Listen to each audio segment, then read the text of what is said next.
question, Middlesex, London. Thank you, Speaker. Speaker, my question is to the Premier.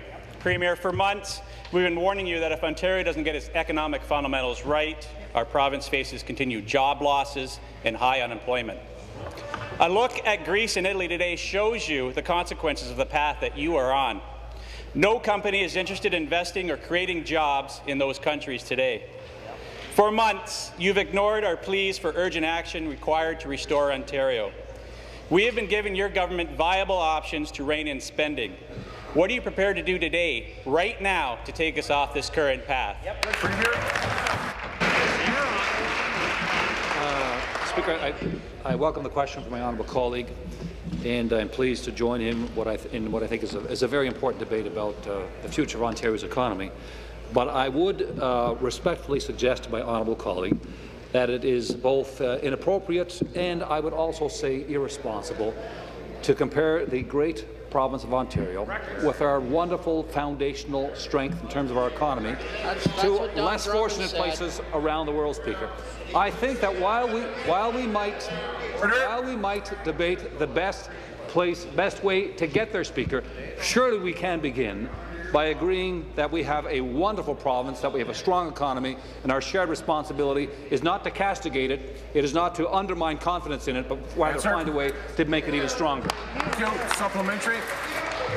Premier, it's unfortunate that you continue to ignore the problems that our province has.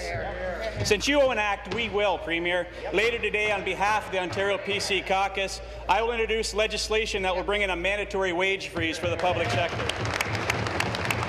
Such a wage freeze would save Ontario $2 billion annually and be a major step forward to getting our economic fundamentals right. It would send an important signal to investors, entrepreneurs, companies, and rating agencies that we are serious about dealing with our spiraling debt. Premier, will you help us restore Ontario as the economic engine of Confederation and support our mandatory wage freeze? Speaker, we actually have some common ground here, Speaker. I appreciate the enthusiasm coming from the side opposite, but we actually have some common ground here. Where we differ is in terms of how to get there. We have said in our budget, very specifically, Speaker, that there is no new money available for newly negotiated collective agreements. We've made that very, very clear.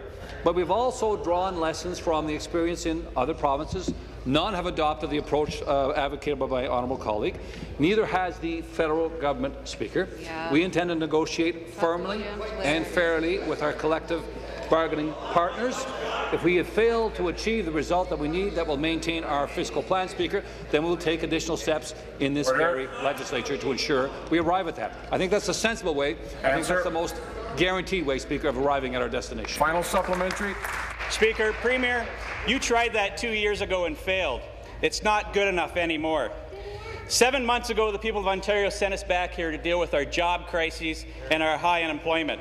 But all you've done is make things worse. It's clear the Premier is happy with Ontario being a have-not province, with anemic economic growth, and saddling our future generations with his debt. On this side of the House, we know we can do better. We know Ontario can do better. Today, we are tabling legislation that enables our province to realize that bright future.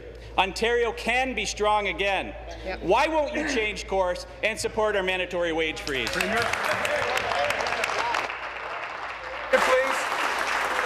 Be seated, please. Premier.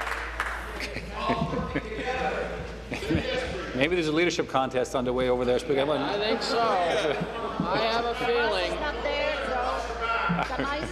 Where's Frank today? Speaker, again, Speaker, we have some common ground. Order. We both understand how important it is for us to restrain the growth in compensation. More than half the money we spend as a government goes into compensation.